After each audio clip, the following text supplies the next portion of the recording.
Formally welcome everyone. Thank you for being here. Thank you, Mohamed, for taking the time of being with us. As I was saying, Mohamed already has an idea of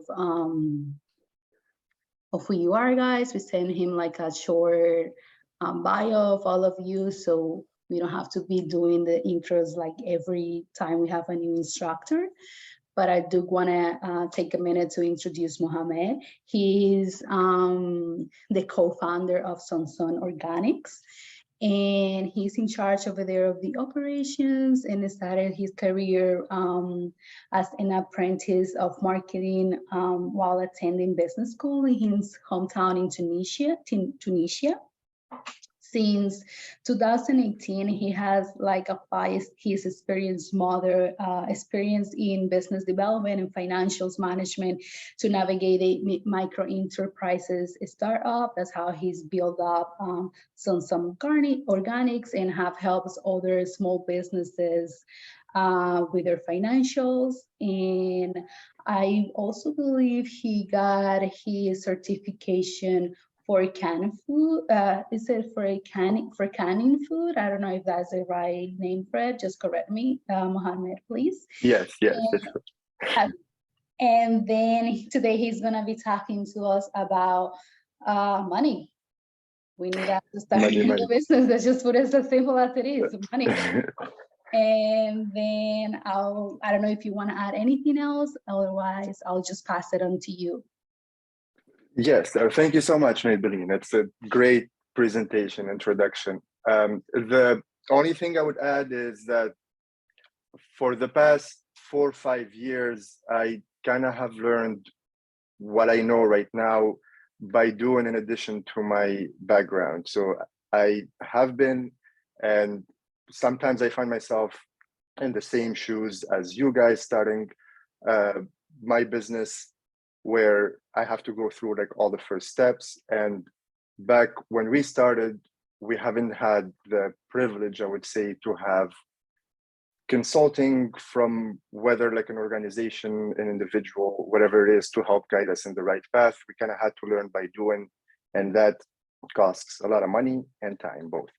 So today we're gonna try to avoid like some common pitfalls that you find starting your own business, to try to set you up as much as possible for potential success, meaning like increasing your chances to not struggle as you go with finances mainly. So that's only what I wanted to add. So we can get started. Right here. Mohamed Belouafa again. So I saw you guys, I've done a little bit of research about all of you basically, and I saw that you have gone through different phases of the boot camp. And by now you should have a little bit of knowledge of like how to have like a proper structure for your business, legitimizing it, whether you're gonna have an LLC, if you're gonna run it as a partnership, or if you would be a sole proprietor for your operation. Now, once you have like the mindset figured out, you have your ducks in a row in a sense, you know what you're doing, you transfer from like an idea to more of a plan and a vision to know what you're doing, you're gonna need money to make that happen. And if you don't understand your vision per se, like where you're going, what's your specific operation, you're not going to understand the intricacies of your financials. So what you need in terms of dollar amounts and when you need it is the most important thing. Because if you need $50,000 right now, it's not going to help you to get it 12 months from now or like 2 years from now, because that money is A, going to lose value with time, and B, you're not going to do the same work with it when you get it now when you get it later. So it is always essential to know what you need and when you need it, basically. And this, like the proper funding, would help your business be sustainable, survive in a sense, and grow it eventually. Now, how to get those funds? It starts with you just estimating what you need the money for and how you're going to employ it to then later explore your avenues for funding, and that we're going to look at later. It's very important. It's necessary to estimate your startup costs.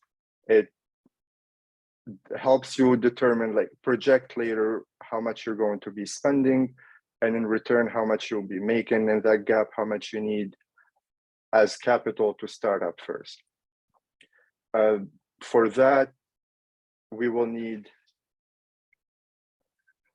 to create a chart. It's the fun stuff for me, like just organizing your items, how much roughly, like as much of as a close estimate as you can get for each item line for your business. So there is several items that are common between different business industries.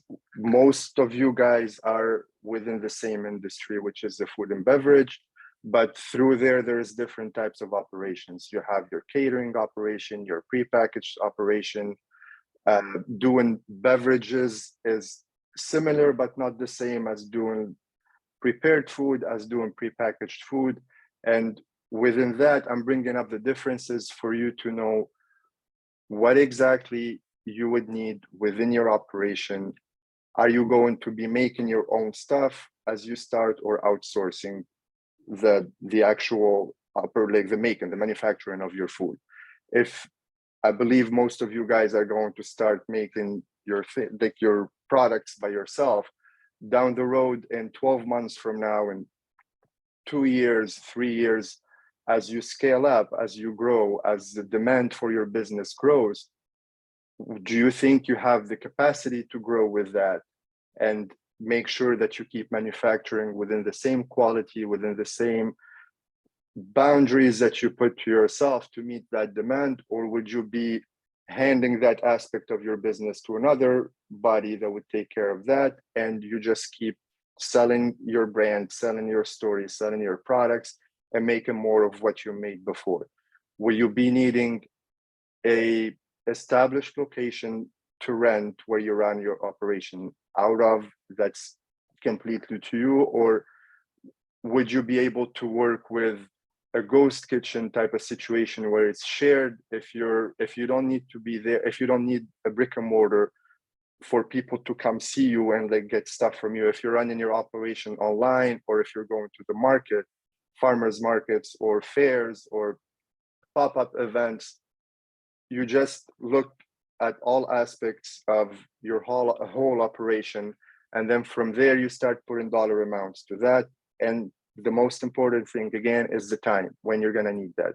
When, for example, we start with payroll, how many people you need to start? Is it just going to be you and your partner, just like a small tight family member crew that's going to start, and then you start bringing in other people? Will you be paying yourself as well? Or when do you start making enough money to pay yourself? The other thought about it, the other way I think about it is, I always consider myself an employee of the business. I'm doing a task that eventually I would hand off to an employee that would come later, and I don't want to be surprised later by that pay for the employee that comes later. In other words, if I'm doing, let's say, give the example as I'm the chef in the kitchen. I'm doing 40 hours a week in the kitchen. I just go in, I have 2 people working with me, and I pay those 2 people. We go sell everything, we make our money, but I don't constantly pay myself. I just take whatever profit there is. If there is any money left at the end of the month, I just keep it to myself.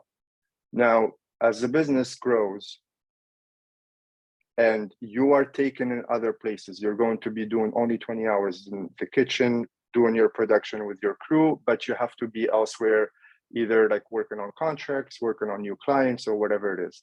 The person that's going to come fill up the gap of the 20 hours that you have left an operational, like your part, nobody's doing that for you. So that person, when they come, did you take into consideration their pay, like that 20-hour pay increase? Have you been paying yourself that?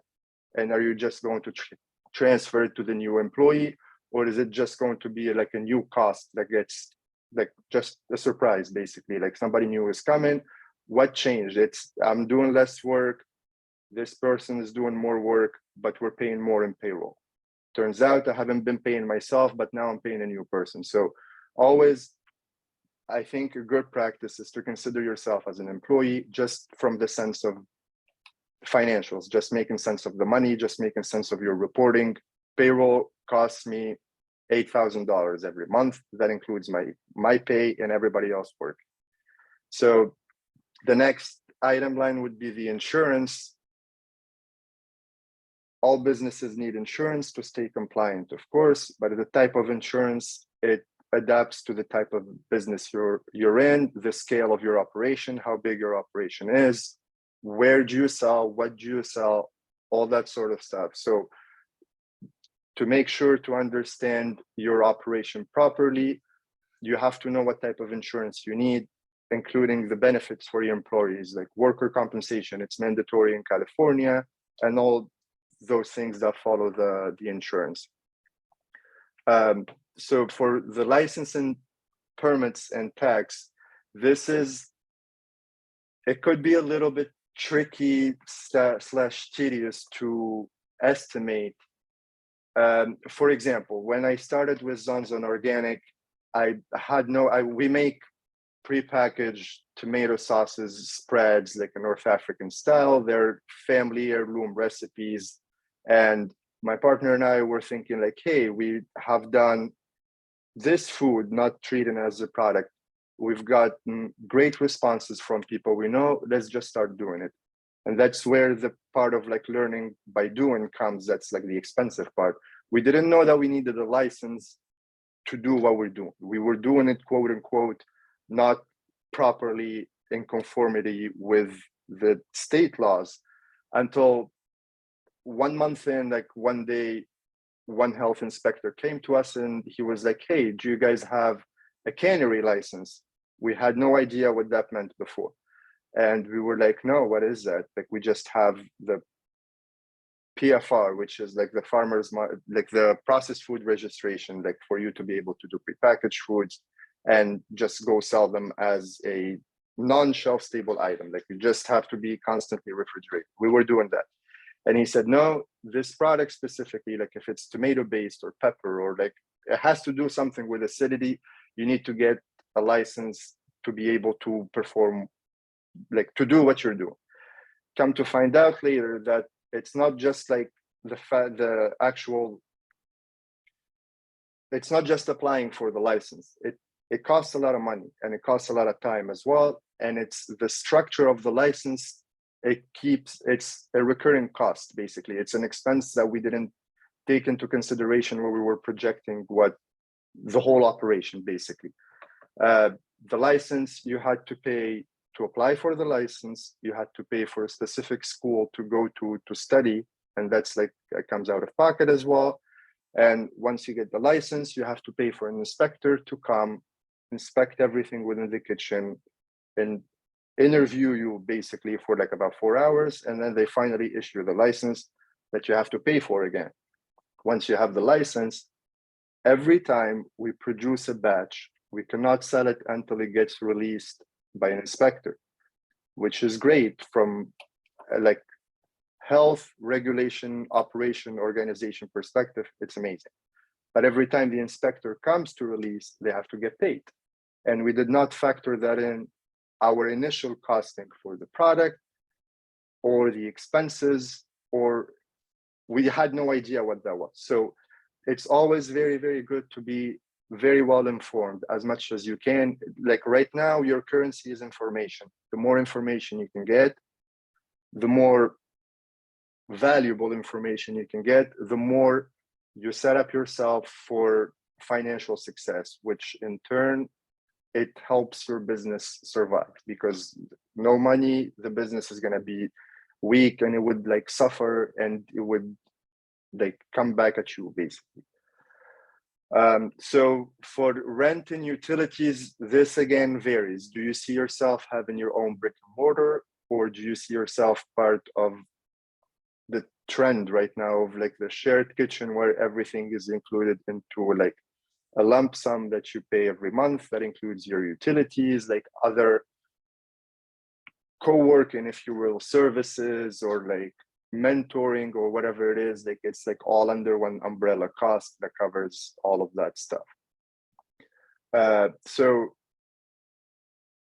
a good tip, actually, if you're leasing, renting a place, whatever it is, I would take it to the extent of, if you can pay somebody to help you with the lease before signing it, whatever amount you spend is going to be very, very well spent money, because not a lot of people are very familiar with contracts or like business leases or like rents or whatever. If you bring somebody who's like trained into doing that, they would bring up red flags or like whatever flags that you can even see as an inexperienced leaser, because you're not like a serial leaser. You just go every place you lease it, sign a contract, you see like 10, 15 contracts every day, so you know what to look at right away. No, we just go, we want to make our food, we want to make our drinks, whatever we're doing, and the like nitty gritty of like the legality, it has to be taken care of by somebody who definitely knows what they're talking about. Trust me, you will thank yourself later for taking the time, or just give it as much time as it needs for you to find the proper place if that's the route you wanted to take. So moving on, for the equipment part, again, you need to know where your space is, like where you're placing yourself. Everybody's going to need a computer, a phone, just everything is digital. Do you need machinery? Do you need like any other equipment? Is renting or leasing equipment a possibility? And for this, you have to be, I think, you have to be careful with either renting or leasing the equipment, because it has to be NSF approved if you're doing something for the kitchen. If you're doing something production related that has to deal with food, it has to be certified by the health department or your local authorities or whatever. So just don't go ahead and like buy used stuff because it's a great opportunity. Somebody's out of business, they're putting everything on sale, and you go, this is great, I'm gonna need it one day. And then come to find out, either it doesn't fit in your layout, how you want to run your operation, or you never end up using it and you spend very, very important money that you could have kept right now and like use it for other stuff. Or even worse, you just set up your whole operation, you take into account that piece of machinery, equipment, whatever it is, and then an inspector comes, they ask for like the warranty for the piece of equipment, or the vendor confirmation, or a slip that proves that it is NSF approved, and you don't have that. And they're like, okay, you have to get rid of this one and get something that's approved, basically, that's certified. So for inventory and upcoming orders, this is very important in the sense of, what type of inventory do you need to keep on hand between raw materials, the ingredients, the stuff you're going to use to produce your products, like what you're making, or on the other end, the finished goods, like your product that's ready, it's labeled, it's good to go, it's ready to be sold. You need to really, really think about the levels of inventory, because if you think a little bit deeper, or if you dig a little bit deeper about it, eventually it's going to cost you a lot of money to keep unnecessary amounts of inventory. So for example, let's say you sell 1,000 units of a sauce. You're making sauces, you sell 1,000 units every month. But when you produce, you constantly produce 1,800, 2,000 units every month. And you always have that like extra stock of 800 units of sauce that you carry month over month. And those 800 units that are extra, they're going to cost you money to store it, like the actual space. You're going to be paying for it one way or another. The cost of handling the inventory, like moving it back and forth, so on and so forth. The cost of putting money, it's trapped money. Basically, you put money to get the raw material, you put money to pay for labor to make that product. You paid money for labels, you paid money to store it, and now it's not moving. It's sitting there until the following month, It's costing you money. That's money that you put in to produce those extra 800 units, but you're not using them. So you're bleeding money without even knowing it, without actually going out and paying for something. You're not switching your money, like you're not rotating your money. It's just sitting there. So just make sure once you forecast, what am I going to sell? Like average, or like which number I'm going after. Like I'm going after 1,200 units every month, or month 1, month 2, I'm going to improve by 5%, whatever it is. And you could have also a threshold of, okay, I'm selling 1,200 units. I can produce an extra 200 units just in case there is extra demand. I don't want to just like do 1,200 units, and if I have an opportunity to sell more, I won't be set up for that. Like I won't have any product that's on hand that's available for that opportunity.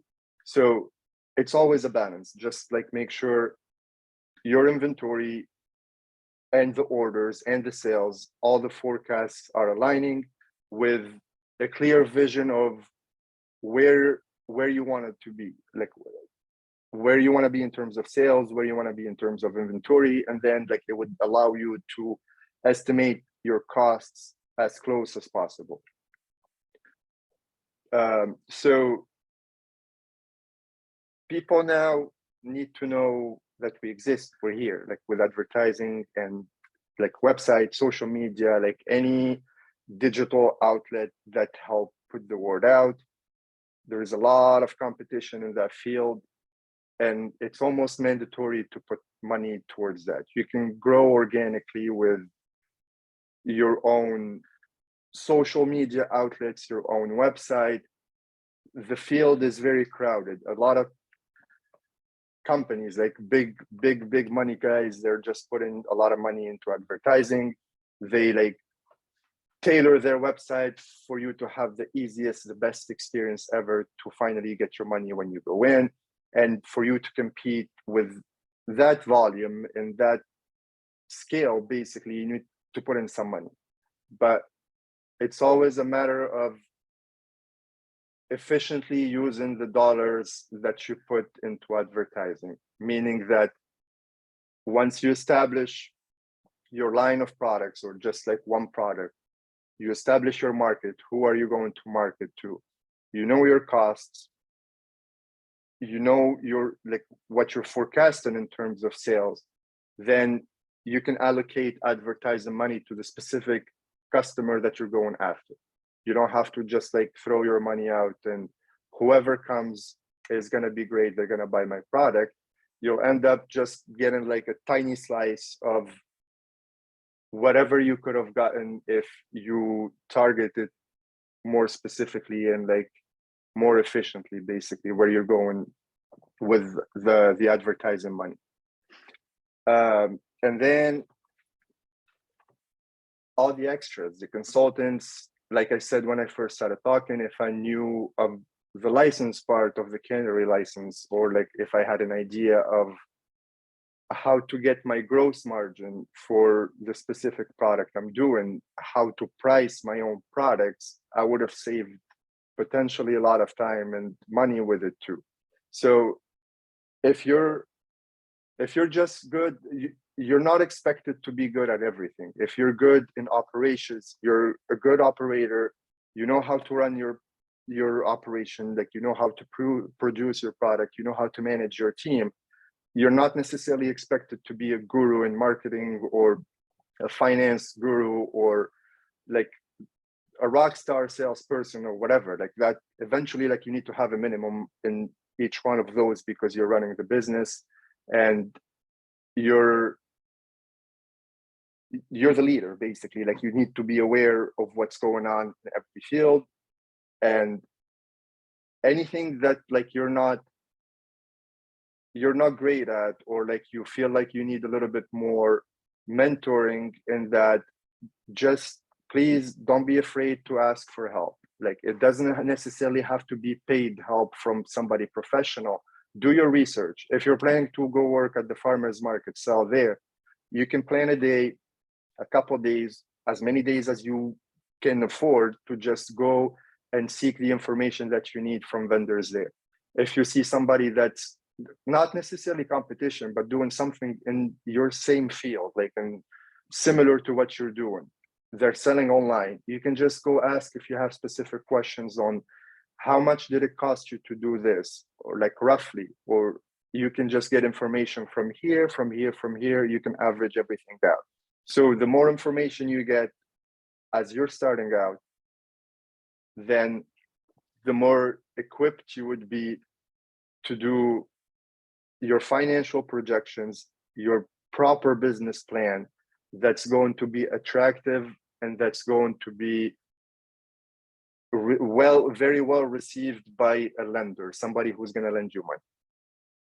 So just research as much as you can, questions as much as you can. Before like deciding on which route you're taking for funding, you need to add, like, kind of like make a checklist to yourself. Ask a few questions like, hey, how much debt can I afford to take on right now?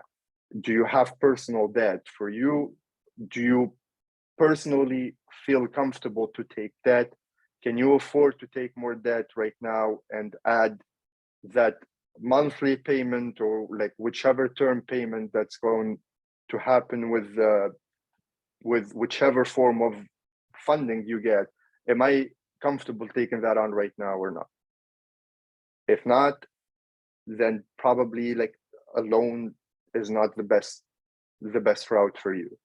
What's your favorite? If then you ask yourself, you say, what's your favorite method of borrowing money? Do I just want to go to friends and family and ask them it like, hey, can you lend me money right now? We'll just do it like it's done by a bank. I'll pay you the market rate. Do you believe in my idea? Can you help me out? I don't feel comfortable going to the bank right now. Can we work something out?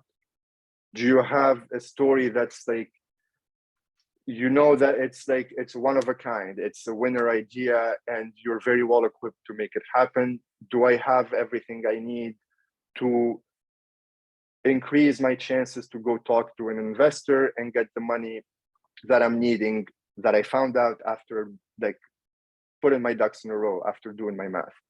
Are there any changes you need to make to be eligible for that specific type of funding? For example, for the loans, most likely as you're starting up, they're going to look at your personal credit score. Do you need to fix that before even like checking if you're eligible for that type of loan or not? Do you need to allow yourself 2-3 months to work on it before going to approach a traditional bank or like any other form of like financial institution to get a loan or like any form of funding? So just looking at your business idea, your plan, your financials projections, and your personality, how you are as a person. I know some people who would rather just struggle day in and day out, make less of what they're making, and not go get a loan, not be in debt because they feel uncomfortable as a person owing somebody money. So just think of where you're at personally, and then from there, it would help you make the decision. See, which it brings us to having the personal credit score, like, is it good or not? Because that's going to be a great factor in determining your eligibility to get funding. How long have you been in business? That plays a good factor as well. If you have revenues already, like if you started having an operation, you can see this almost like having revenues puts you almost like in a different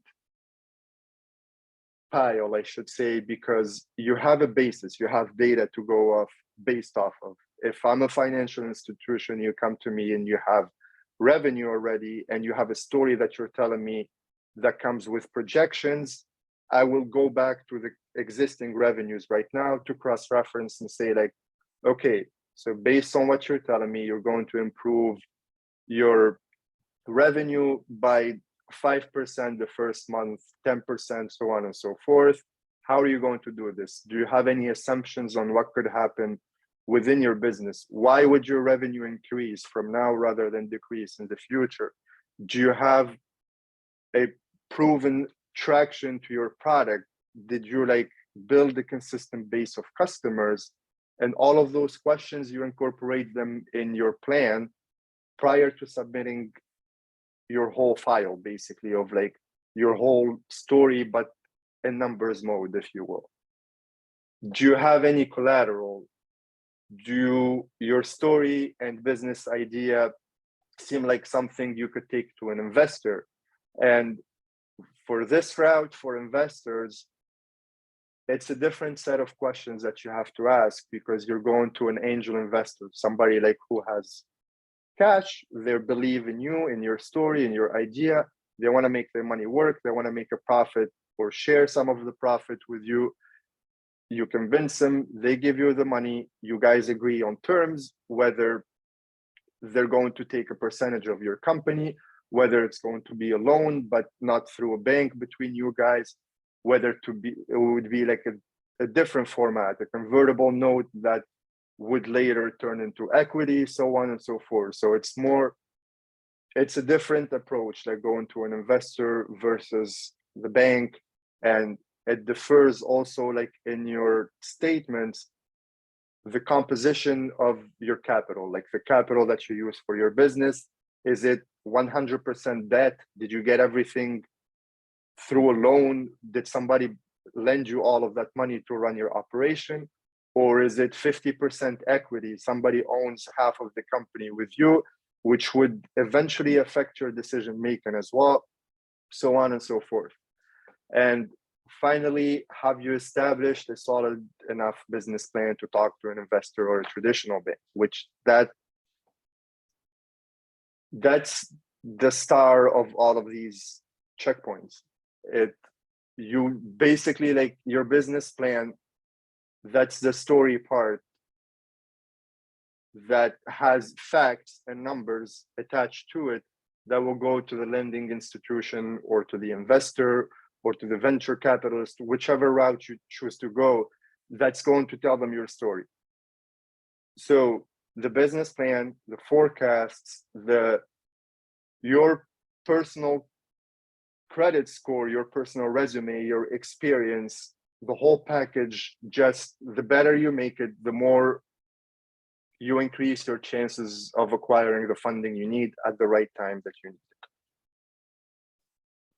So I'm not sure if you see the whole thing, but it says funding options. There is several routes to take, like when seeking funds, basically traditional loans through like a big bank, SBA, you just go, you get your loan. We'll go more in details later, but sometimes it's slightly more favorable than just getting like a bridge loan or like a different type of loan that's not through a big institution. We'll go more in details in just a second. So there are the micro loans as well, like just a small amount. Self-fund, you come with your own money. And this is, I think, a double-edged sword. Like if you're well off, you're comfortable, you have enough money that you want to invest in yourself and in your own business, then good for you. You don't have to deal, like if you're dealing with an investor, you don't have to manage their expectations, if you will. You don't have to tailor your operation based on their expectations as well, or like take into account an external opinion and to doing what you're doing and what you know how to do best. And not having a loan, you're not gonna have to pay additional interest. So that helps the bottom line of your business, basically. Crowdfunding, seeking funds from the public, basically. Venture capitalist, which is a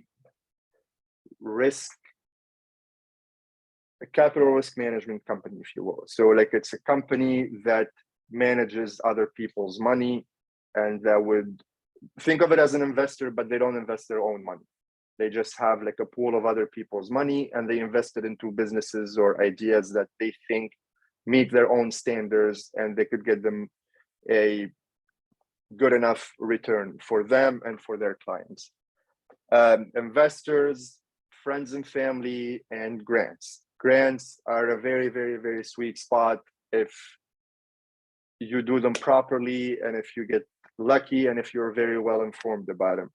And speaking of being informed about it, CLA does a fantastic job with keeping us up to date with what's going on with grants. Whenever something is released, you guys know about it, how to apply, what are the requirements.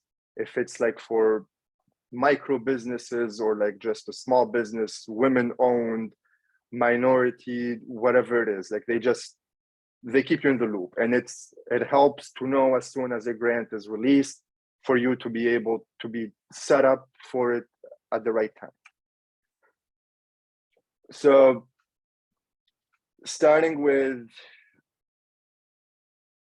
a traditional loan, it is any loan that is paid in installments that a bank offers to small business borrowers. So like I said earlier, bank term loans and SBA loans fall under the traditional loan umbrella. There is a term loan, means that it's a loan that you pay back over a specific term. So for example, like a 60 months term loan is a loan that you get and you pay back over 60 months with an agreed upon interest rate and fixed installments throughout the months. So at the end, basically, you would pay your principal and the interest that the bank charges you to get you the loan. The micro loans, they fall under the traditional loan, like the same bracket, and small business lending fund. Why it's called traditional loan? Because there's a lot of loans that are not traditional, literally. Once you start seeking funds, we all like know that AIs know what we're doing. Whatever research you do, it's recorded, and then basically you get suggestions on whatever you're researching. And if you're researching loans, or like if you're getting ready to apply for a loan, or if you can contact a lender just for some information, your information will most likely be sold to other lenders, and then you will be harassed from the non-traditional bankers, I would say. Some of those would be like a bridge loan, or like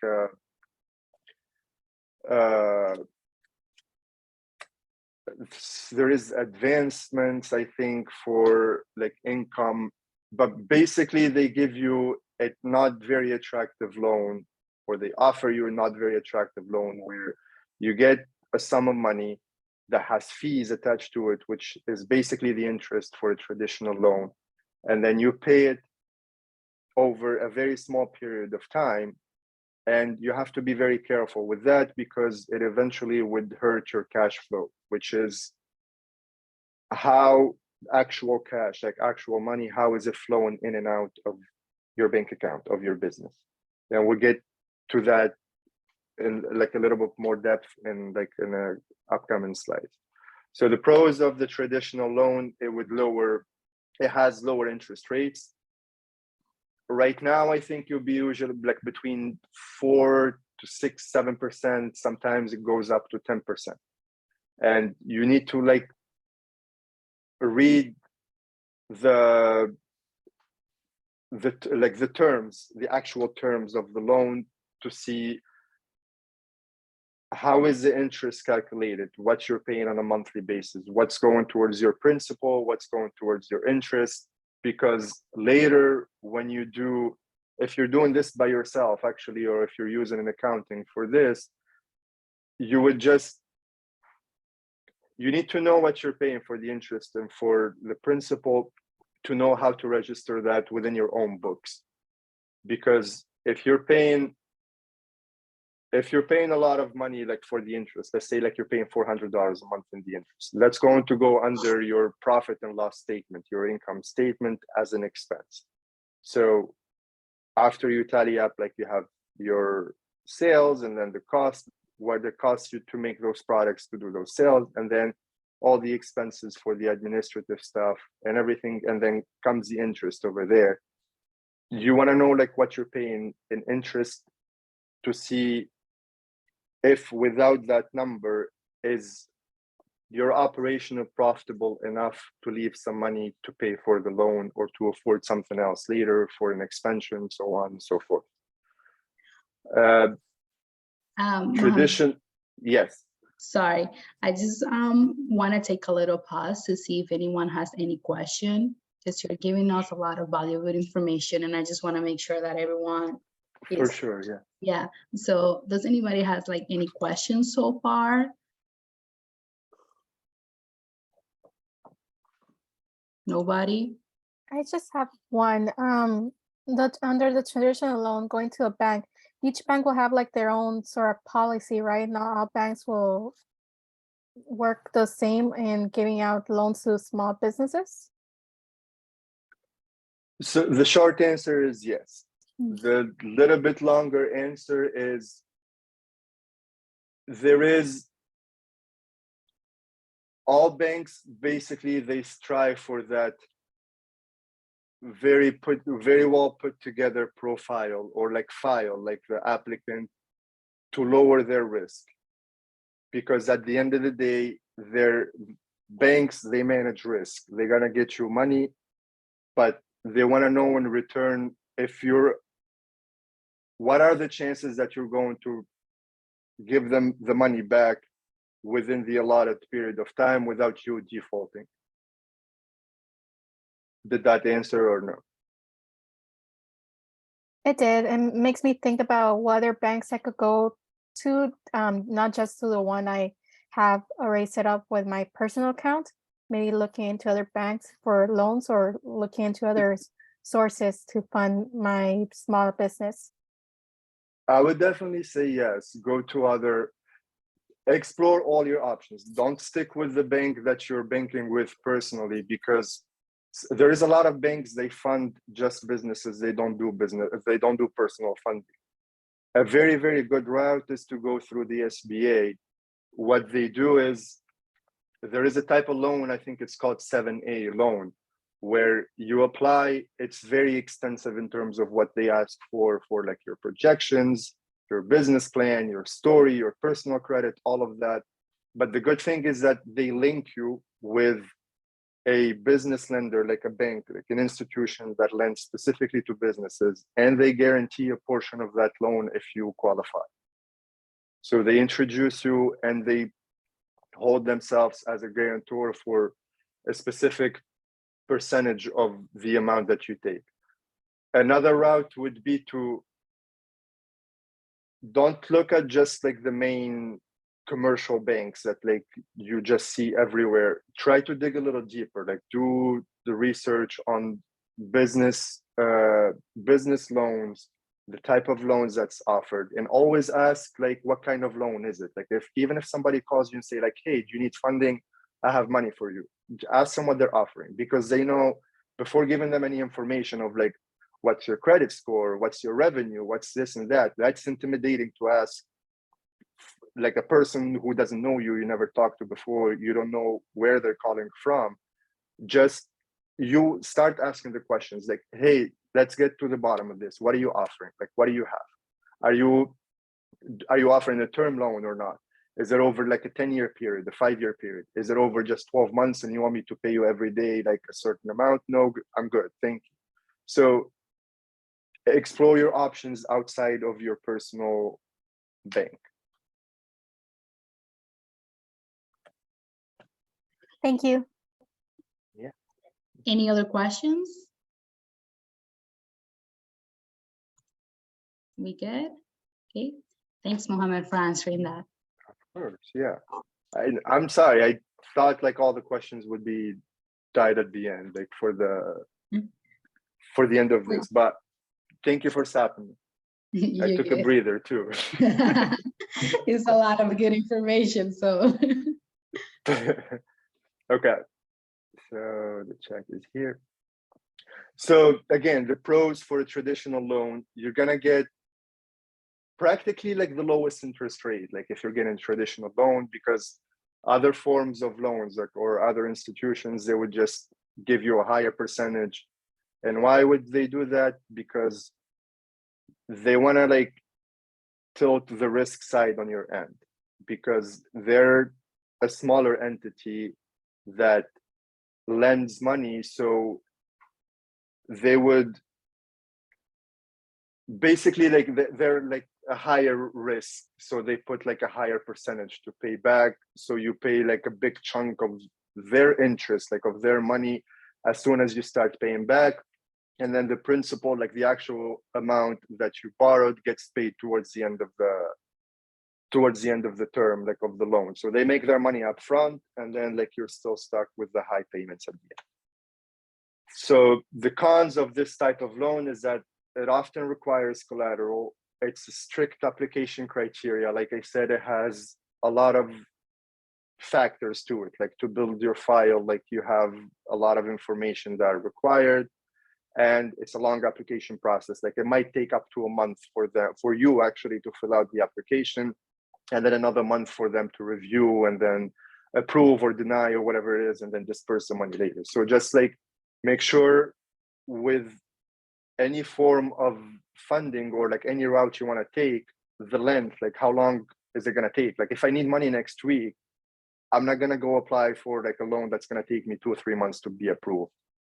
And if you need like money next week, you're very late of noticing when you need money, because it's better to get money when you don't need it rather than just waiting until it's necessary to get money and then start looking for funds.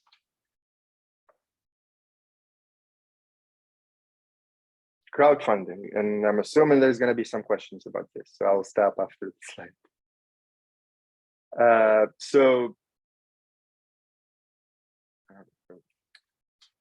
So this type of funding, it allows businesses to use contributions from many people to finance their business. It's done through online platforms like Indiegogo, GoFundMe, Kickstarter, so on and so forth.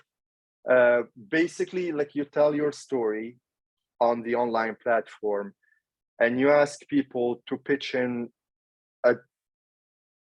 an amount of money in return for something you pledge for them. So I see, for example, like you have a prepackaged food business and you make spreads like in a jar, and you just started and you want to expand your product line.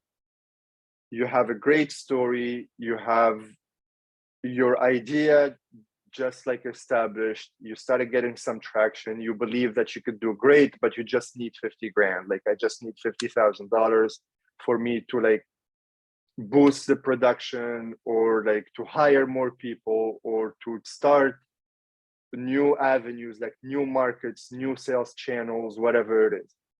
I'm gonna tell my story. I'm gonna, like, sometimes it's in the form of a video where you do a short video, you sell yourself, basically say like, why is your company, what you're doing great? Why would people care about what you're doing, and what you're gonna give them in return for their contribution?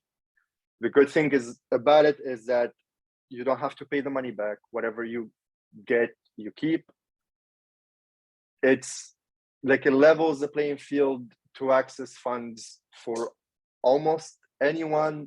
Again, like there is some specificities about which campaign gets put in the front. It's like, again, like the algorithm, the AI of like whatever product you put on their platform, what do they put in front of the other? So it's not 100% true that like it levels the field, but it does a great job at given like an almost equal opportunity to everyone, to all small businesses, even like more established businesses, not just small businesses. And it provides you with a great marketing opportunity because you brand yourself, like you have your video that you put out, you tell your story, like everything that is in your head, like the whole vision, the whole story, whether you have it implemented like in a business plan, in an executive summary, or just like a story that you literally just wrote down. You have it like on an additional platform that has amazing traffic, that has great traffic. A lot of people can just go explore, look at the campaigns that are available, and just worst case, like if you don't get the funding from that one person, they know of you, like they know you exist. The cons, the first, I would say that some platforms, it's either all or nothing. So if you're going after that 50,000, you're going to run the campaign for 30 days. 30 days come and you just raised 45,000, let's say, you can't get the money because you didn't reach your goal. So like all that money is gone. Some of the platforms do that. Another one would be there are fees included in the platform. So let's say, again, you're raising the 50,000, you get to that number, you raised even more. They take a percentage for setting all of that up, which makes sense. That's their business model. Like they give you the platform to go showcase yourself, tell your story, ask for money, have a structure where people give you $10, you send them a t-shirt, or that's cheap actually for a t-shirt, but they give you some money, you send them something at a later time. It doesn't even have to happen right now. You can say like, my project is to expand my line of products. We're gonna add product X, Y, and Z. And if we get the $50,000 that we need, products X will be released in September. Product Y would be released next January. Product Z would be released the following March. And once all of those products are launched, then we will fulfill, like we will send you based on like whatever money you gave us, we will send you product X, Y, or Z after the 3 products are launched. So it doesn't have to happen right now. You can take the money, use it, do your own thing. Once the project is successful, then like you fulfill your promise to them. And then it doesn't work for long-term financing. It's almost like a one and done thing. Sometimes you could do it a couple of times. A lot of people, when COVID happened, they started their business with a crowdfunding route, and then pandemic happened. A lot of businesses had to temporarily or like permanently shut down, and a lot of businesses responded by going to like crowdfund, especially that they have built a community, they have a basis around them of their customers, they have that story, that like close rapport, like that personal relationship of like, hey, you see all of those employees, like that barista you came to every single morning that makes you coffee and stuff, but he's out of work, she's out of work, I'm not running a business anymore. This is what we need to just run the next 3 payrolls in hopes that we could get back open again. And once we get open, we'll give you guys gift cards that you can redeem in 6 months from now. So it's like, it's always like almost like a win-win-win situation. Like you win, the person who pledges money for you wins, and the platform is always winning because they make their cuts, they have more traffic. Like it's like a nice ecosystem basically. Any questions on crowdfunding before we move to the next? Not really a question, just a comment about, I've never used any of the crowdfunding, but you mentioned about, I don't know, you didn't say specifically if you didn't reach the goal and that money, the money goes back to the people or to like that platform, or how does that, you can just briefly, you don't have to. Back to the people, yes. That's okay. a very good question. But so not all of the platforms are like that. And it's good to mention also that like each platform almost services like a specific industry. So like GoFundMe is different from Kickstarter. Like you can go to GoFundMe for a personal event that happened and you're raising funds like personally or whatever it is, like something to fund whatever project it is. Kickstarter, like in its name, basically, like you're going to kickstart your business. You need to have a product, whether like a consumer packed good or like for retail, like shirts, whatever, that you give in return to whoever gives you the money. Like GoFundMe, I think like you don't have to exchange anything, but for Kickstarter, from what I know of, like you exchange something in return. But if you don't reach the goal that you set ahead of time, then the money, like it doesn't, I don't think it even gets like deducted from the, and don't, I have to double check this, but the person who contributes the money, I don't even know like if the money gets like deducted from their account to get to you if you don't like get to the threshold, like your objective. So to go around it, I know a lot of people, like if you need 50 grand, for example, you go after 30 or 35 just to make sure you have, like you secure that. And whatever you raise above that, you still get it. But a lot of businesses, they go after, like, for example, they start, like they launch a campaign, they're like, we just need $30,000. They end up raising $250,000.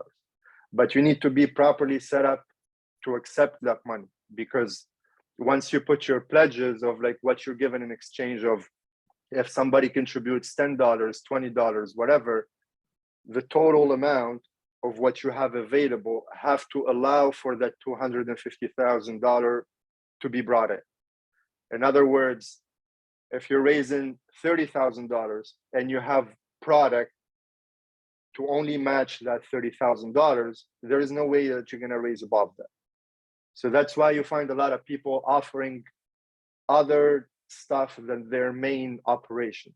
Like if you have like an ethnic brand and like you're doing a cool, not very familiar product or an experience or whatever, you could offer an actual experience within the pledges that you can mark at like 5 grand or 10,000 or like whatever. Like I'm a chef, I'm making tomato sauces I put in jars. This is my story in a jar that you could get for $10.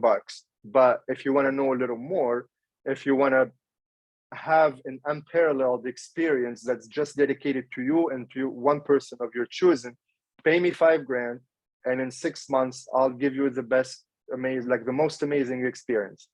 So like that, you allow yourself to just attract more money, like be creative with what you're offering within the same scope of your business. Thank you. Thank you, of course.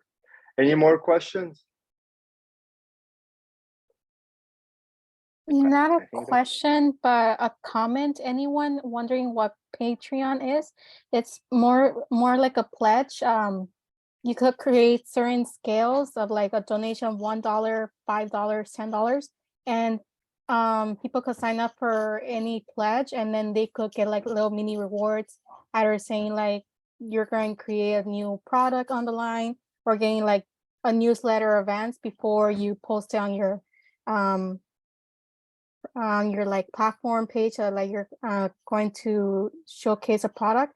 A friend of mine uses Patreon for as a freelance artist, and every month she collects a sum of money and it gets deposited into her bank account at the end of every month. So is it like a continuing thing? Oh wow. Okay. Yes. But so what industries does that serve? Entertainment is very known for that, and Okay. it would be more like of a subscription, kind of like what Instagram has now started doing, where you can make things exclusive if you pay a little extra. Or what's the other site that kind of is risque? I forgot the name of it. I think Ko-fi, where you buy like a cup of coffee to subscribe to someone, and you purchase like $1 or like a $5 drink supposedly, and you could get like exclusive content, like Tasha was mentioning, from whoever's posting the content on the webpage. So it's Ko-fi and Patreon, where you become a subscriber to get exclusive content from the creator. And sometimes some creators do give out freebies. Like if you're like a top tier person, sometimes creators send out like free mail letters with like free art for sponsoring them, or like $20-$30 a month. So it's like a monthly subscription. Okay. So with that, I think you would see if that fits your operation or not. Like do you have something to offer that like would be on a monthly basis that satisfies this specific model? Or like, do you even want to go that route? Because sometimes like when you're going after funding, you might create extra work for yourself that you don't need. Like you might be going after a certain amount of cash that you need to like launch more product or like to move into like a new space or whatever. But if you go on like something that requires an effort from you or from your team on a monthly basis, then you added extra work. Then you have to know if you calculated the cost for that extra work or not. If that additional source of income that you're getting like every month for your business, does that have an expense that's coming with it or not? Whether that's like a tangible expense or like intangible, whether it's just like time, whether it's just brain space, because like you need literally all of your brain power, all of your mental health to successfully wear every single hat of your business. So that, I think that could be a good idea if you can systemize it where like you don't have to put a lot of brain into it, where like I know I'm gonna have a monthly check coming from X amount of subscribers. I promise them a newsletter in return. How can I make that efficient to actually make money off of that rather than break even or like it costs me money to do that?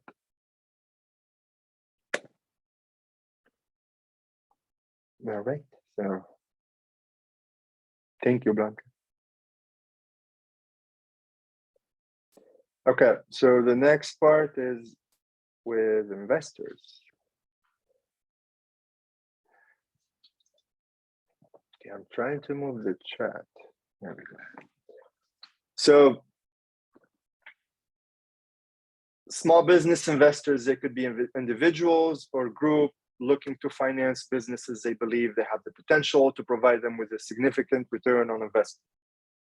An investor would put money into your business if they know they're going to have significant return, not just returning the amount of money that they lent you, but they want to make money. They put their money to return higher than like whatever market is offering. Like if they were to just put their money into a savings account or like into a money account that like gets some smaller returns, they want to first, they need to believe in you and in your story.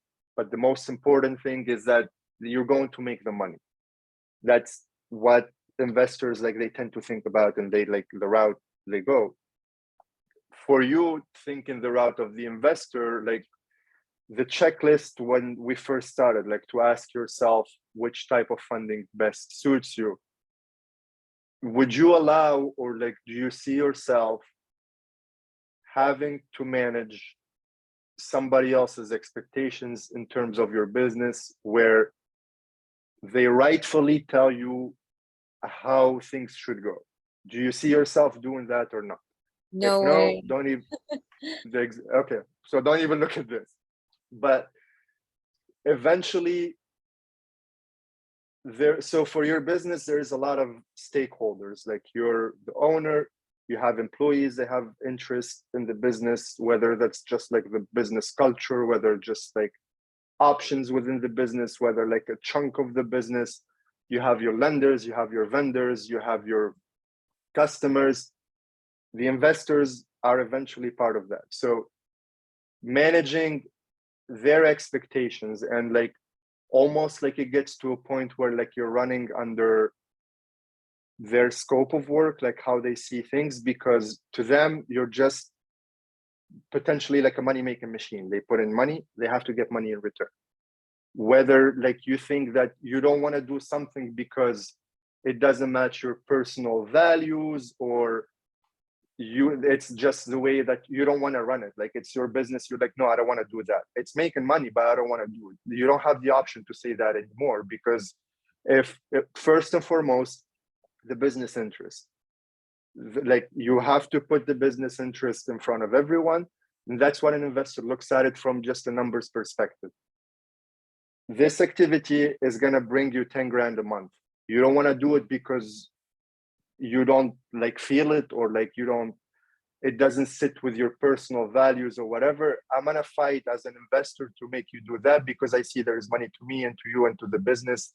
And in the long run, you're going to get over your values, but everybody's going to be happier at the end of the day. So just, I made that like scenario basically to like show you the importance of like control, like whether you want to be in 100% full control of your business, or are you able to collaborate and work with others, because you're getting value also. Like you're not just giving equity of your company and getting money and that's it. Like if you have the right investor who potentially is a business partner, you would benefit a lot, like from just expertise, from mentorship, from just like, if it's the right person, they would definitely help you and help themselves advance, because your interests align. Like you're just are bound by this company right now. Everybody wants to maximize value, to maximize profits for the company, for everybody to be better off at the end.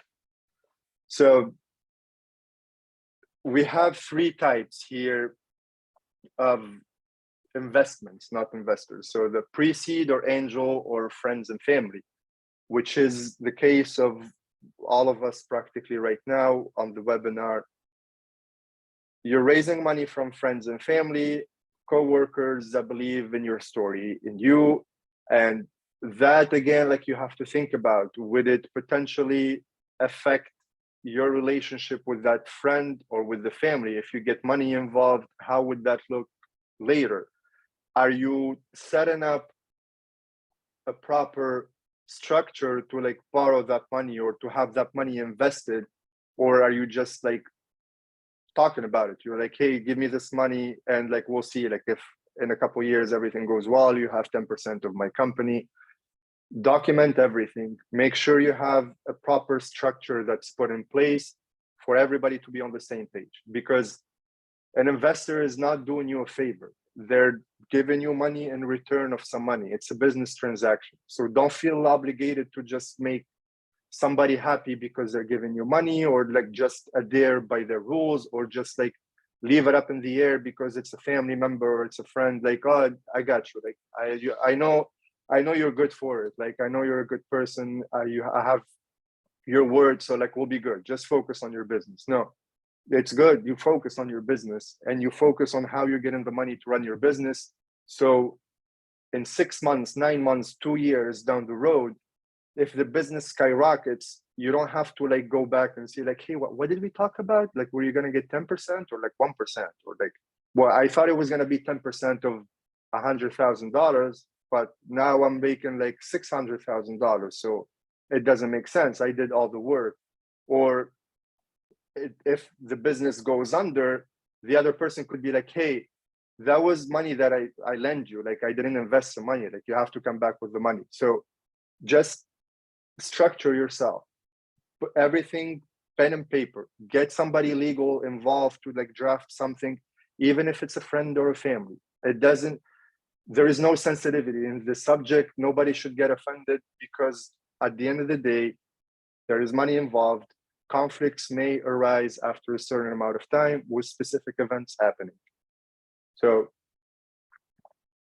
black ink on white paper, just make sure like you know what you're getting yourself into, and the other person knows what they're getting into as well.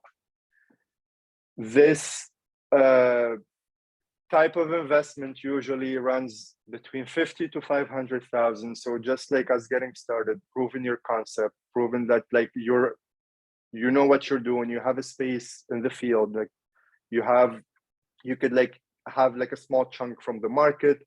You just need like some money to prove that your idea is worth it. Ideal for you when you first validate your idea, typically pre-launch idea phase, pre-launch or the idea phase. So like before you start or as you're starting out, you're like, hey, I got this idea, I tested it a little bit, I'm getting a lot of feedback, I need the money, it's gonna be the fuel to my fire, that's it. Like I dump some more money in it, it's gonna like skyrocket, or it's gonna get me to the right direction where I need to be. So from now until like a year, I'll be properly set up to make X amount of money, or like to be at a certain place. So now the seed round, these two types, like right now, at least I wouldn't focus 100% with them. I've seen them mostly with tech companies, like, and the tech space have exploded the past few years, where they come up with an idea that there's not a lot of setup costs.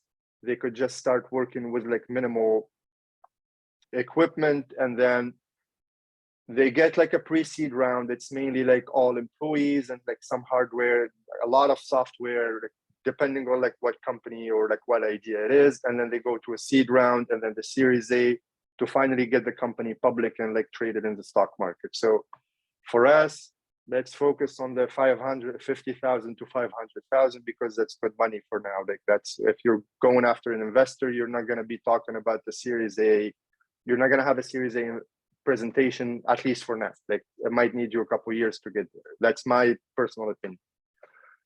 So the middle one, the seed round, it's when you have proven your idea, you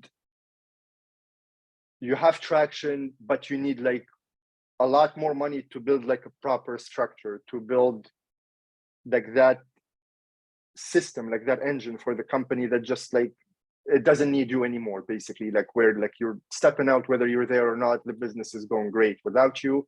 And you need more money, you need more expertise in it. Like you need to attract great talent to do the stuff that your current employees or yourself don't do as good, because you're running a business. Don't expect that you're going to know everything better than everyone. Like there's a lot of people that specialize in a lot of things, and when or if you have the proper money to attract that talent, it's going to play in your favor, where you would have a competitive advantage over your competitors, where you selected professionals or experts in the field of what you're doing that they don't have, or they didn't put enough time or money to attract those talents, or like whatever public relations they come with.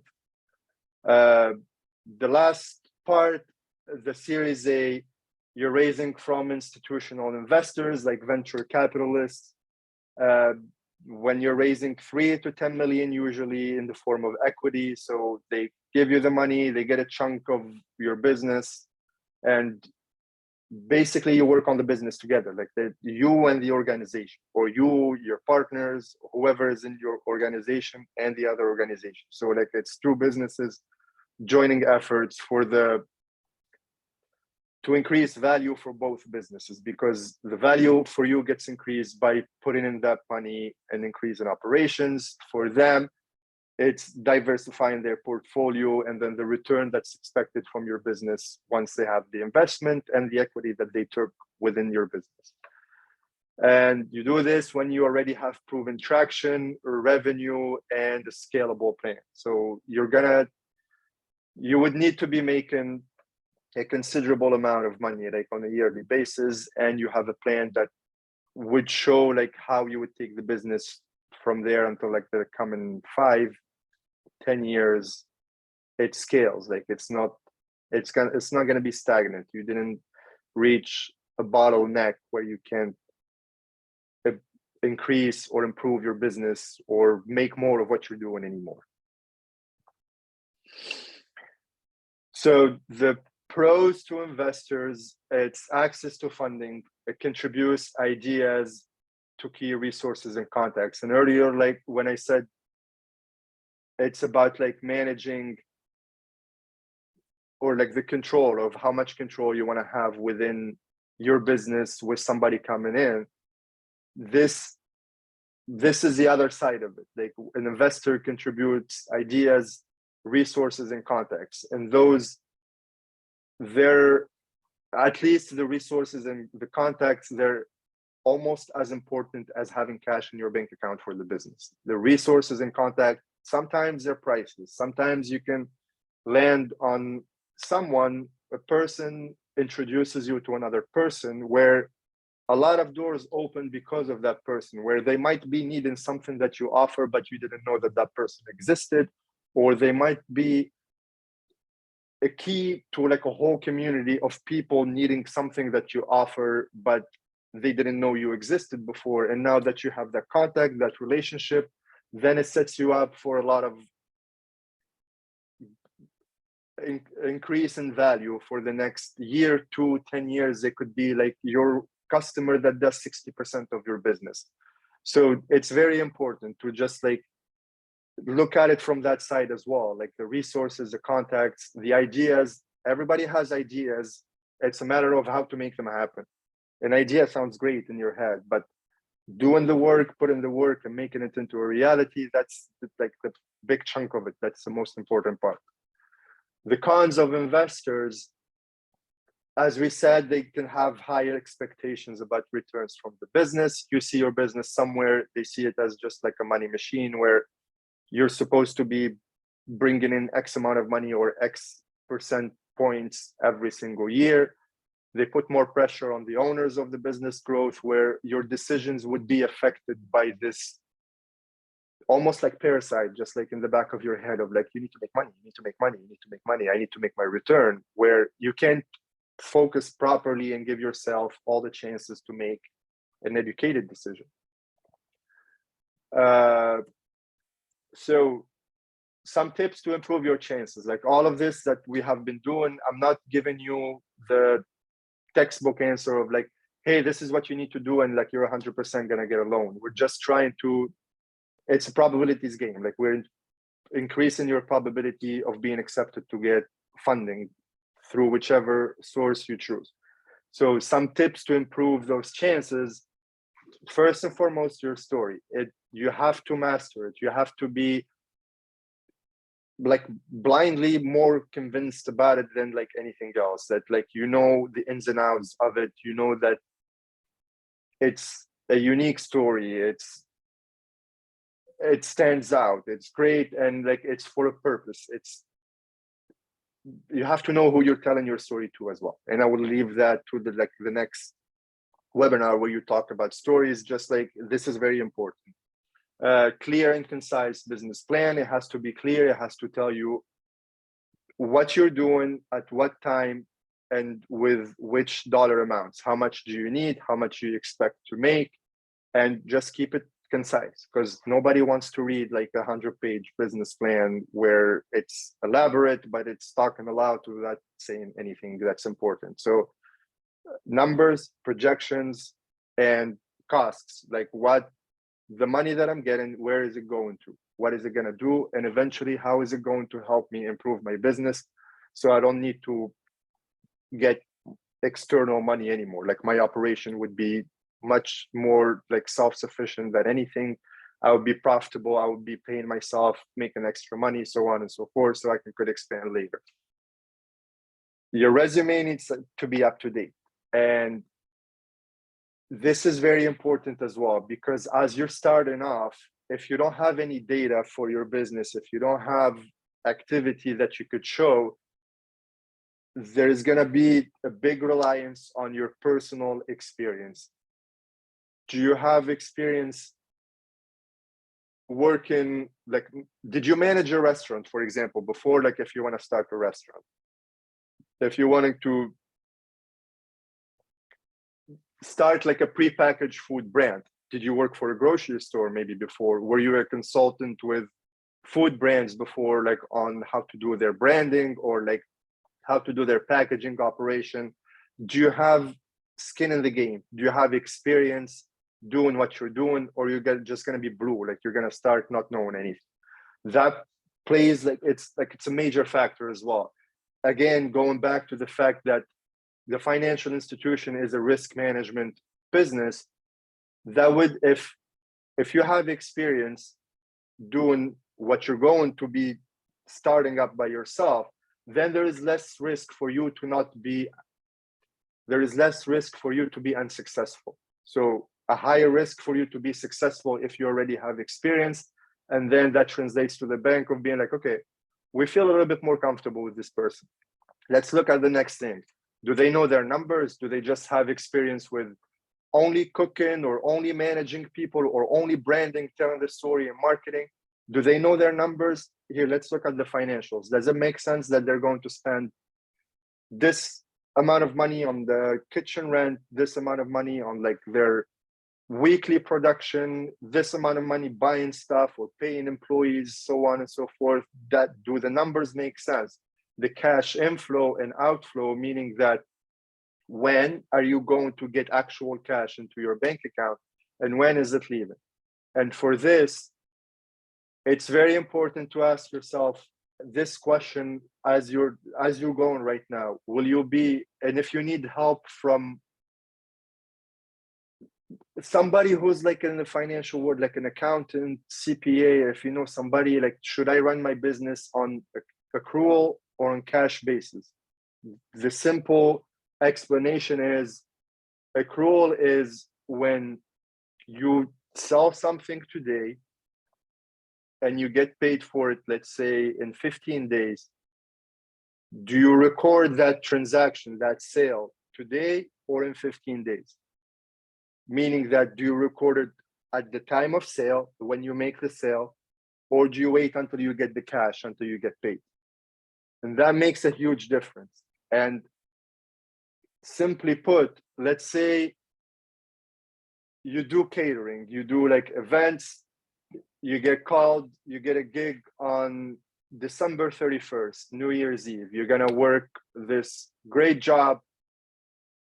You're gonna charge $5,000 for the job, but you're not gonna get paid right then. You get paid on January 5th. Does that sale account for the year? Let's say that was like 2022. Does that sale account for 2022, or does it account for 2023? In other words, does it account for when you actually perform the job, or does it account for when you get paid? So think of that. Try to get as much information as you can within that field, and that would allow you to know when you expect cash to come in, when you expect cash to go out, and that would help you predict when your account would be overdraft potentially, or there is like an increase in money. There's like, it's in the green or it's in the red. Is it like under? Do we have 3 days every single month where like we have a gap in our bank account where it just goes under? Like, why? It's maybe because we buy all the ingredients, we pay for it cash on delivery. Like, we just, on the 13th, we have a production run, we buy everything. Our vendors don't give us terms to pay. Like, they don't allow us to pay in 30 days. So we pay for everything right now. But in return, what we sell to our customers, we like work with retail shops, for example, we give them terms to pay us after 15 days or 30 days. Then we're gonna have a large gap with that money going into buying ingredient, inventory, whatever it is, and then getting paid for it after it gets sold by 15 or 30 days. So a statement of cash flow, that's what it's called. It's going to be very necessary within your business plan. And I think you're going through over this in the next session as well, like when you're writing your business plan. I hope that just triggers your brain a little bit to think about it, give you a little bit of idea. You're not expected to fully understand it today if you don't already have knowledge about it, but keep it in mind. That's like the heart of your business, the cash in and out, because you could have a financial statement that tells you like how much you sold, how much did it cost you to sell, employees, so on and so forth. And then like you have a profit at the end of the month, but you're not actually seeing like, you're not seeing that money in your bank account. It's negative. The statement of cash flow helps you know where your money is at which time. Always like the dollar amount and the time are very important. And then finally, you just illustrate your exit strategy. Like, do you, if stuff doesn't go well, like what's gonna happen? If stuff goes really well, what's gonna happen? Are you gonna sell the business, or like would you just want to keep it as a family-run business or like a sole business? Will you plan on like bringing in partners? Like, what's your strategy like at the end of this vision? Like, how does it look like in 5-10 years? Or if things go south, what's gonna happen? Like, do you have all your eggs in one basket? If that basket drops, then we have no eggs anymore. So what's gonna happen? Any questions before I move on? I just want to check in with everyone to see how they're doing on time, because we are exactly like at 5:30. 5:30. So, yeah, I know, but I just want to make sure if everyone is okay staying a little longer, or if you guys want to see the do some questions now and see the remaining of the presentation next time with Mohamed. I just want to check in with you guys. I'm Everyone's still okay to continue. Okay. Belinda has to leave. Who else?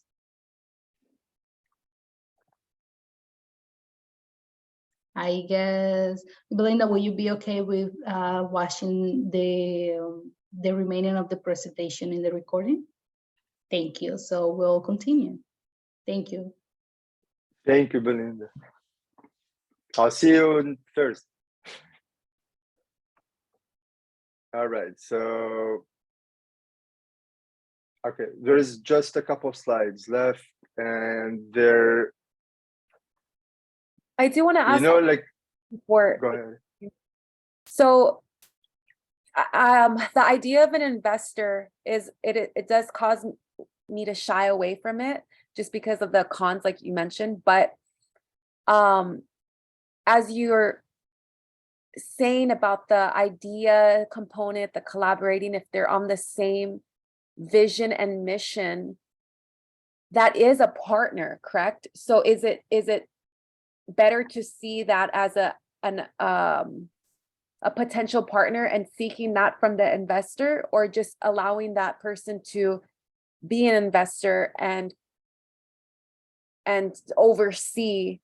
Because it's almost like a boss, right? They're like, even though we came up with the vision, the mission, doing all the work, but they're a boss now, because not that we're working for them, but we have that feeling of having to provide a certain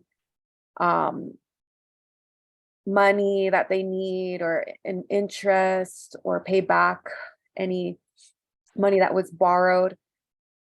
Or is it better to seek a partner, though you weren't seeking partnership at this point, but now it's like, maybe it's ideal to seek a partner? Or is it better just to have a partner is the partner, an investor is the investor? That's a very good question, actually. So it boils down to your initial conversation with that party. They could be an active partner where they come on board, they contribute the ideas and stuff, they help you run the business in whichever capacity that they could run it. They could also be a silent partner where they come to you. A lot of investors are like that, actually. They don't have the time to just run another business, but they would come to you, they say like, okay, this is the money that you ask for. You give me the percentage that we agreed upon right now, or in 2 years or a year or whatever. And then we can just have quarterly meetings just to keep me posted of what's going on, or yearly meetings to keep you're the expert. You run your operation, you run your business. You just have to meet with me, and we report every 3 months or every year, just to see like the health of the business, between like finances, operations, even like the whole ecosystem, like what's surrounding you, like how you deal with your customers, so on and so forth. So it depends on your conversation from the get-go on the nature of the relationship that you want, because it's your call. At the end of the day, you're not gonna hire a boss for yourself because you're running your own business. A lot of us do this because you don't work well with other people, or you have your idea, you want to run with it. If they're an investor, they're considered as an investor, period, like not a boss or anything. If they're part of your board, and this again depends on the type of the structure of your business that you started. I think that was the last webinar where you guys talked about the legal aspects of it, like the type of business and everything. So they would just hold you accountable, not be your boss, just hold you accountable. And like you have somebody to, I don't want to say report to, but share reports with, if you will.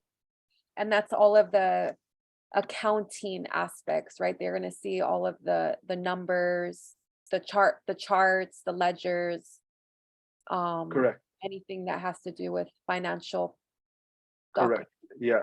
Ideally also like any forecasts you have, what you're like doing in terms of activity, like do you plan on like acquiring more customers? What do you need to do that?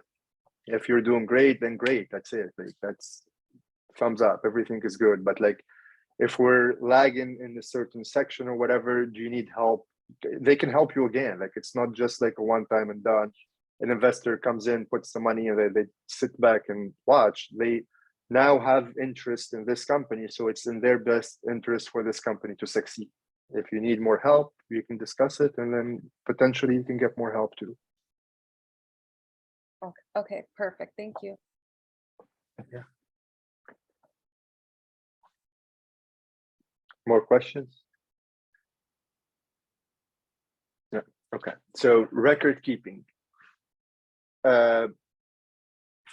This is not just restricted to funding. This is just, you know, like there is good manufacturing practices. Like there is a certificate for food producers that you have to get to show you GPMs, good manufacturing practices. This is good operations practices. You keep record of everything happening in your business for you to have easy access to that information, to understand your business in real time. What is it doing? Like if somebody comes to you and says, hey, what was your performance last month? Like how much did you make? Just like gross revenue, just give me a number. Like you can know, or just like go to only one place by one click and like know what's going on. Okay, so how does that compare to last year, the same month? You have to have records of last year in the same month just to see, like, put the month to month next to each other. What am I doing? What is it? Is this month is better? Oh, wow, it is. Like, what did I do different? Can I replicate that like over the other months? Can I do more of that to make more of like the money that I'm bringing in?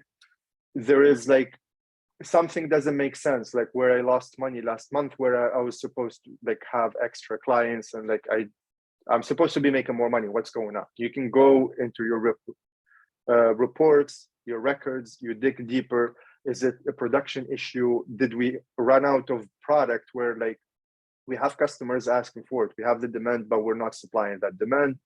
Did employees leave? What's going on? Are we like spending more on just like gas, for example, like more than usual, on labor, whatever it is?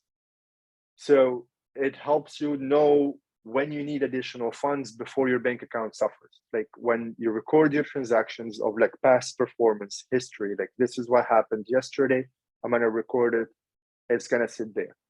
Then you start creating, like, you have a lot of data and you can start seeing patterns of like during the month, usually like our bank account goes up like this, and then after the 6th of the month, it just dips. What's going on? Like what's happening with that? You go see there's a lot of bills that come on the 5th of the month that like eat up all of your cash that's available. Can I do something to like change maybe the times when the bills are due? Can I pay this maybe after a week so my bank account doesn't suffer as much? Do I need to be paying all of these bills right now, or like can I get rid of some stuff?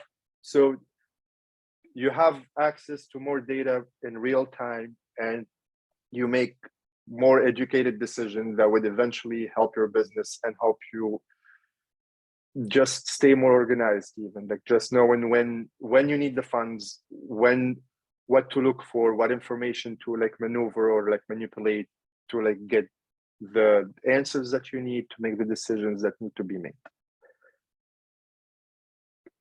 So what constitutes record keeping? Literally everything. Sales, purchases, production, inventory, debt, like to track if you took out a loan already and you're paying it over the course of 5 years, you have your table of amortization that if you don't do it by yourself, you can ask the bank to tell you like, hey, what am I exactly paying every month? How much is going to interest? How much is going to principal? So I know like to put that like on my forecast or like on my financial projections, because a portion of that money goes on the income statement and another portion goes on the balance sheet. How do I do it? Just let me know what's going on. And your compliance, your licenses, your permits, your like insurance, everything needs to be on point, needs to be recorded so you know when it needs to be renewed before the date of it, before it expires, to avoid penalties, late fees, and all of that stuff. For this, there's a lot of online services that could help you with that, just with record keeping, with accounting, with inventory tracking.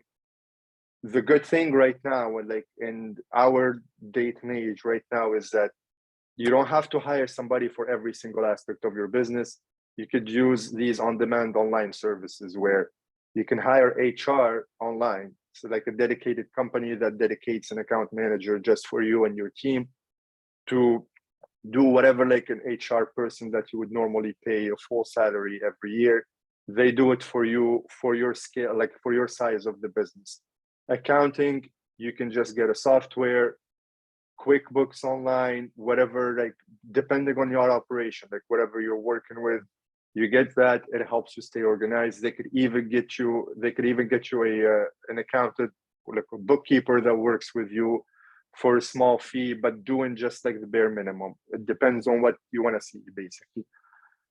Other like softwares like Tableau, which is like a data and numbers platform where you input a lot of information and then like it shows you charts or like graphs and stuff of showing you your data in a different way, basically to help you make the decision. Excel is excellent always to have. You can just make your tables and like track your inventory, track your labor, track your sales, your costs of goods sold, like all of that stuff.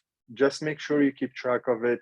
It's accessible and it's understandable and it's up to date all the time. And then it would help free up a lot of space in here to make better decisions. So I was gonna go all the way till here without questions, but thank you, Maybelline, for stopping me early. Any more questions?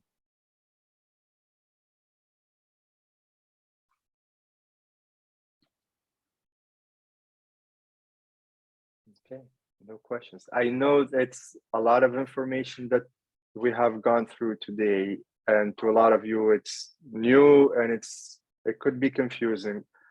So just take some time, digest like everything that we have gone through today. If you have any questions or if you have specific scenarios that you think of or something that like you want me to go over again or whatever, you can either like mark it down, keep it to next time, or just like shoot me an email. I don't know if they have my email or not, Maybelline, but we can talk about it like the next time we meet, basically. They don't have your email so far, but I can drop it in the chat if that's okay with you. And also, any questions, just feel free to bring it on in our group session on Thursday at 4 p.m. if I'm not mistaken, yes. And take a time, let me drop your email if that's okay with you. Okay, thank you. And then I was gonna say something else. Oh, take a moment to review the worksheet and the Excel sheet that Mohamed has put together for you guys. It's already in the Google Classroom. I believe that if you take time to review it before the group session on Thursday, it would be really useful. I don't know if you want to add a little something about those, about the worksheet or anything, Mohamed, before we head out. Yes, definitely. So the worksheet basically like it helps you like estimate, put numbers like in front of each category or like sector that like you would go through like within your business, like the ones we talked about earlier, like the rent, utilities, labor, payroll, like inventory, all of that stuff. Just try to play around, like think of the business as a whole, like everything what you're going to be needing, and then just plot it on that list. The Excel version, it just totals everything up for you at the end, like the bottom section, or you can just print it and write it down. And then the other part of it is like the cash flow in and out, like on different periods, like whether a 7-period cash flow, it lets you see like on a weekly basis, day by day, what's going in, what's going out. 30 period for the whole month, 12 period, it could be for the whole year, but it's monthly. So try to gather as much information as possible, and then from there, like seeing like the vision like in your head, try to put it like in numbers, like what am I selling the first month, translate it into a dollar amount. What is it going to cost me to make that stuff to sell? Put it in a dollar amount, and try as much as possible to like respect the time when it's going to happen. And we can talk about it in like a lot more detail next Thursday, or this Thursday at night. Okay. If nobody else has any other questions, we'll leave it here. And I'll make the recording available by the end of the day tomorrow, in case you guys want to review it again and something else come up. And feel free to reach out to either of us if you guys have any questions or need anything else. Okay. Thank you, Mohamed. Thanks, everyone. Yeah, thank you. Thank Thank you, you. everyone. Have for a your great patience. evening. Bye. Good Bye. night. Good night. Bye. Nice to meet you.